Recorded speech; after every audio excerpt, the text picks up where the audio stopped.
Hello everybody, and welcome to another Theros draft.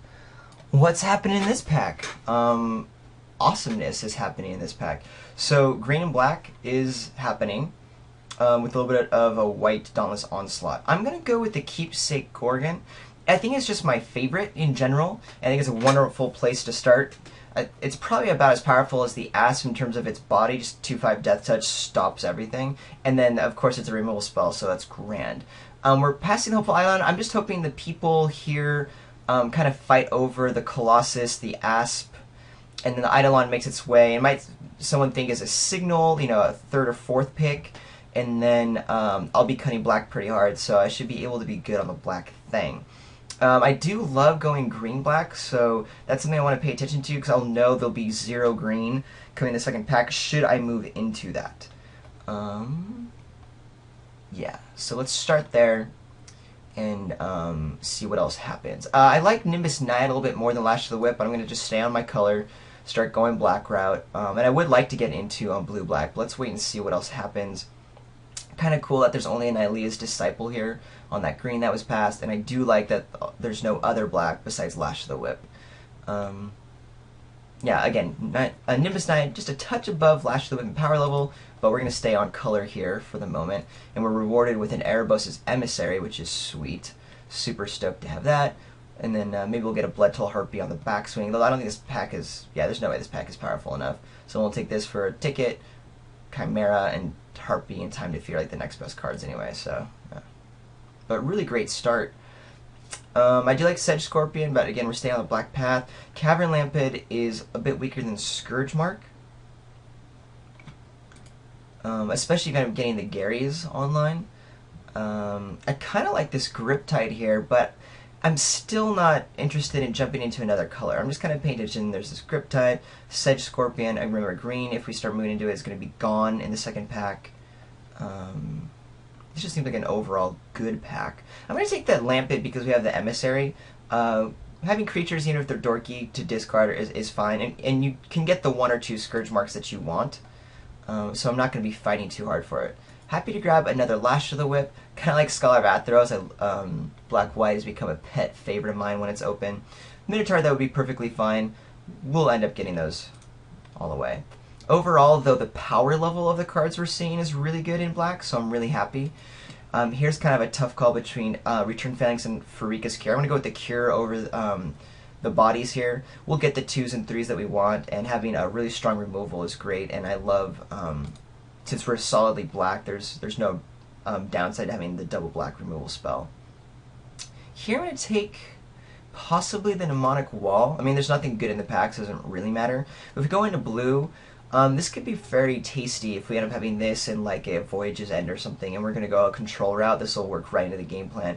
Bronze Sable is perfectly fine 2-drops. We don't have 2-drops yet, but why not take this card and see what happens? It's going to be the same thing with Fate Foretold, since we don't see any other black, and there's no other card here that makes us want to go into another color.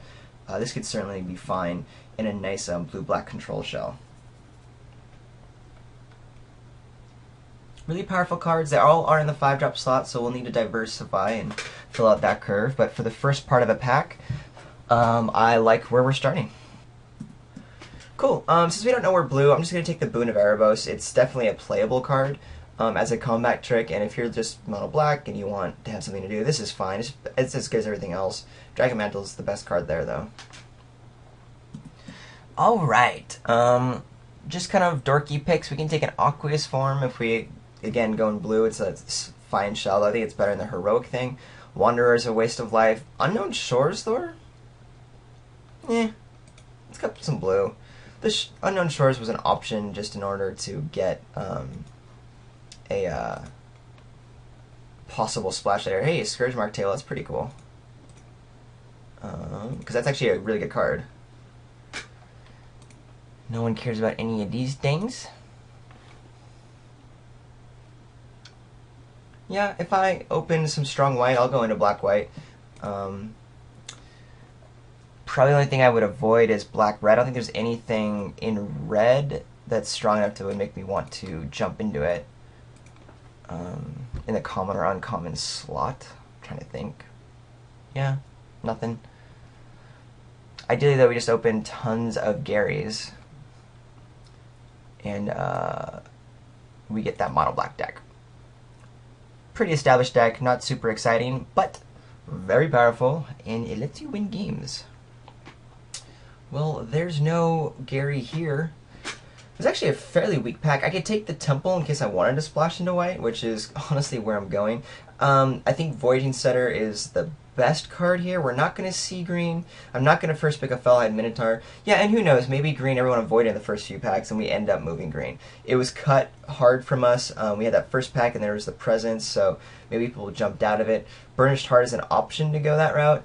But yeah, I think the Satyr is, you know, just a way to hedge a bet when you have a weak pack and there's already no like good pick for your deck. Might as well go there, move into another color, and if magically green is open, then we'll have that. Wow, and again, no black cards, which is really just kind of a luck thing. Someone picked the rare out of this, so it's just kind of sad that we're not seeing anything powerful in our colors. Could take a Crackling Shine 3. Again, that's so weak. I'm not even committed to blue that I care. There's no real good green card to go with that Satyr we picked.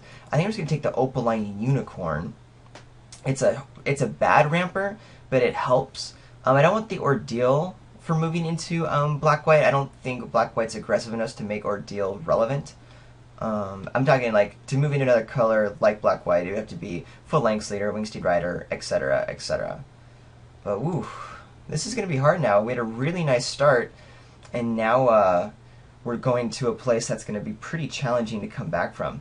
Even here in our third pick, we have another really weak set of cards to choose from. Bloodtoll Harpy is the main inclusion. Could go with a Time Defeat if I wanted to start jumping into that green thing, but I think it's a little too risky considering I really don't know where I'm planning on going right now in my second color, and Bloodtoll Harpy is serviceable. It's just so bad that these first three picks have been that way. Interesting to note, this is the third Temple of Silence we've seen in the draft. Had I picked all three of them up, we would have had a bonkers nice little white-black situation to splash anything we wanted to do. So about Athreos. I always call it Athros, and then if you saw Mike's draft from right before Thanksgiving, he pointed out it's Athreos. Interesting little note. Anyway, Bloodtoll Harpy is super duper okay. But wow. Wow. I'm really scared now. So to make up for those last three picks being horrible, I think people should pass me Abhorrent Overlords. Like 3 of them. I think that's fair. I decided. Well, it's not quite an Abhorrent Overlord, but I'm not going to complain about a Night Howler. Yeah. We're seeing a Battlewise Valor, a Savage Surge, Artisan Czar. I'm just thinking about like what colors are open and around. Disciple of Phoenix, also very good. I'm not passing up a Night Howler for it, but gives me a little bit of hope that I might see more black, and we're starting to see it. Yay, good. So sometimes luck of the draw in the drafts is people do open weak packs. I definitely want the Harpy over Pharika's Cure, even though I don't like having passed the Disciple and Pharika's Cure. I would love to just be picking the one and only great black card in the pack so that no one else jumps into it. Still not seeing anything that makes me want to move in a direction of another color. Not that I need to, but just as I think about it. Really want to find the Return Phalanxes, actually. Those tend to go a little bit late, even though they're really good cards.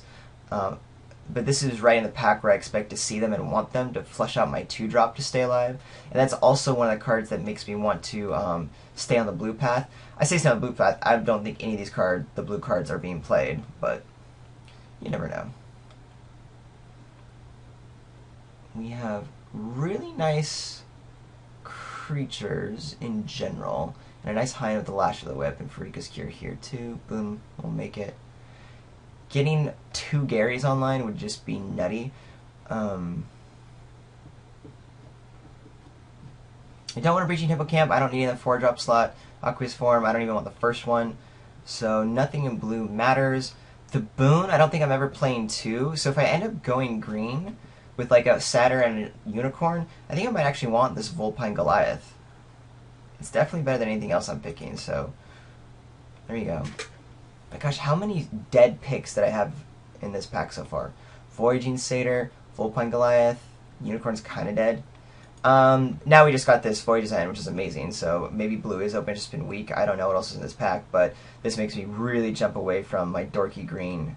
And this is the first card that I'm actually excited to be playing a second color for. I'm going to take it over the Bloodtoll Harpy now that it's a really strong card. It also makes this Demonic Wall better, having the Cure, Voyage Design, and even having like a Boon of Erebos to just get some value back. It's pretty okay. And we do have, you know, high-end stuff to bounce back if we go super late with the Lash and whatnot.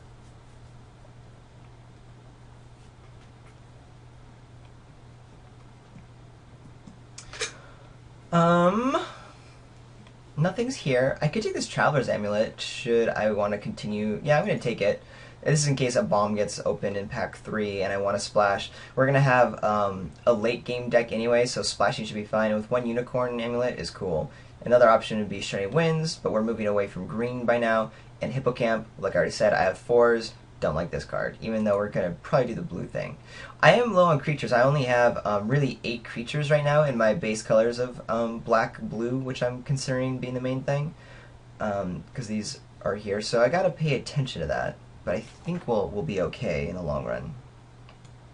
But it might be time to start picking up stupid Breaching Hippocamps and everything.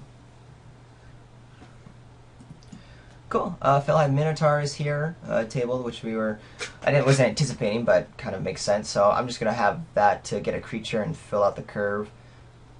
Much more than a dissolve, which this is a deck that kind of wants dissolve, but I'm still not married to blue, and I would rather just flush out the 3-drop slot, which I want more than Burnish Chart, even though I have the pieces to kind of get some kind of splash something on. I just want to round out these guys here, though. A dissolve would be perfectly fine as well. We'll cut the Spark Jolt, because that's actually a good card. It doesn't need to be in the pack. We'll take Scholar of Atheros. Who knows? Again, I might jump into white. You can always splash at Voyage's End.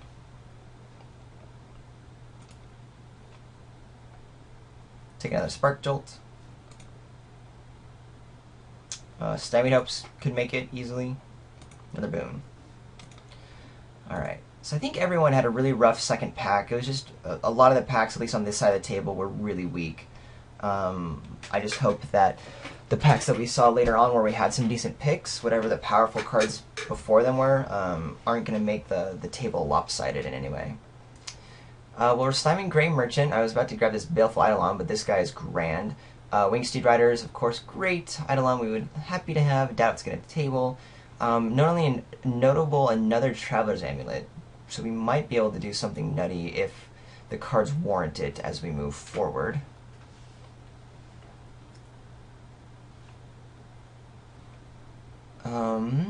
Another Harpy is great, but there is this Bident here, so what do I want to do? I want to not play green. Or white, of course. That was just a little tee-hee. What kind of flyers or evasion do we have? I love this guy to be able to draw cards, but having one merchant already and Harpy is super strong means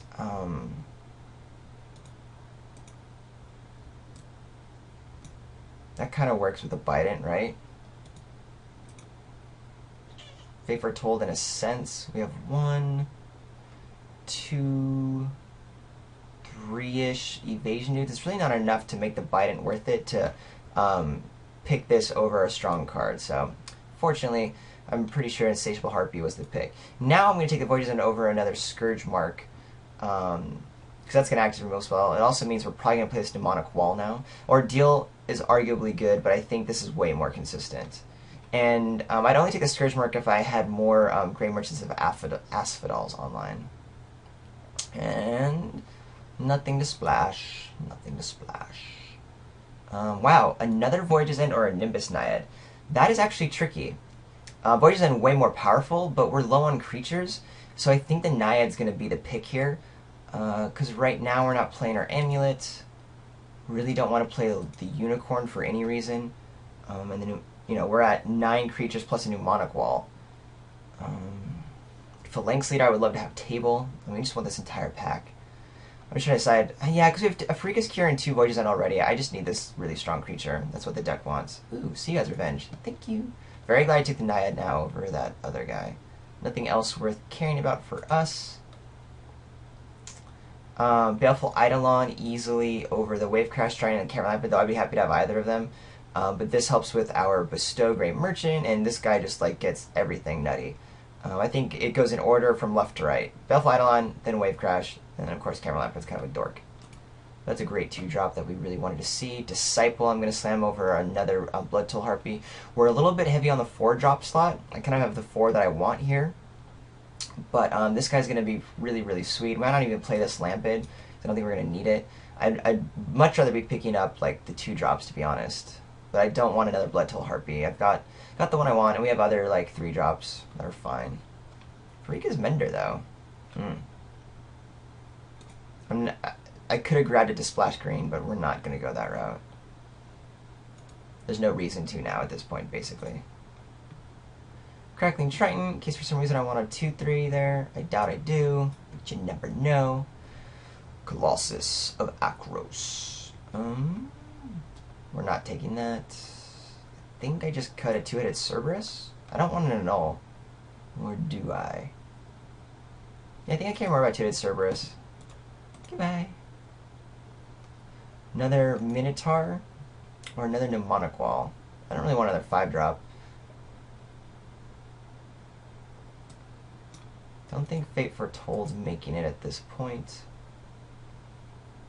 Probably not the Lampid either. I think I'd rather have the Disciple than the Lampid.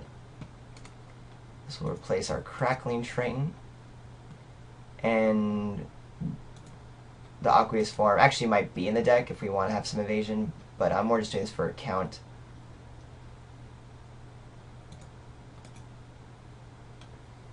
So here is like a really nice solid deck that I'm stoked on. I would love to get, I forget which pack code it is in, but there was that Phalanx Leader. That would be what I hope my 22nd card is, to have just another nice 2-drop for staying alive. And then we have a really good curve here in our mono black deck, which is super fun. With great removal and everything. If I were to get like a second 2-drop, I'd take out the Mnemonic Wall, but I think it's going to be very good considering we have 2 Voyage's End and a Farika's Cure. And then the possibility of our high ends also coming back. We didn't get it, though. The Guardians might still make it if we... Maybe just in the sideboard. Foil Swamp, duh. Awesome. Don't need another Sight of Hopes, but we'll grab her. Benthic Giant, also an arguable inclusion. So there are a couple of choices. The 2 Voyages and a Sea God's Revenge I absolutely love, so I'm glad we ended up having just a little bit of a blue splash. Having the Amulet and the Unicorn means could have tried to go a little bit more with like that Farika's Mender or something, but I like being as consistent as possible and not necessarily trying to like get too greedy. I think the easiest way to lose is if you do that and then you just, you know, draw a bad hand and then you can't play any of your spells. So this is it. Cool bean. Alright, cool. So here's the first part of our build with our 14 creatures. I'm keeping the Mnemonic Wall in, like we were already saying, mainly because of these 3 low-cost dudes, but also our high-end. I have the Lampid over here in the 6-drop slot because we have plenty of 4s. This is probably going to be a 6er. We're going to do the 18-land thing in this control deck because we're going to have a lot of things to do with our mana, especially with our different Bestow and or our nice monstrous guy here. We're going to have a lot in the 6 and 7 range, so that's fine. My worry in this deck right now is this lack of 2-drops. We didn't get those Phalanx, Return Phalanx guys, which are kind of key to helping us stay alive long enough, and we only have 1 Baleful Eidolon. I would love to have 2. I don't want to have the Crackling Triton or Unicorn. They don't do much in the deck, and our 3-drops are actually like fine. A couple 2-3s. That Naiad and the Howler, of course, amazing. Guardians I would only bring if I really felt like I have to get like way more defense up against like an aggressive deck. But I think what I'm going to do is bring in the Stymied Hopes. It's another target for the Mnemonic Wall, although obviously less powerful, because by this time if you played this and gone it back, like your opponent can play around it so easily.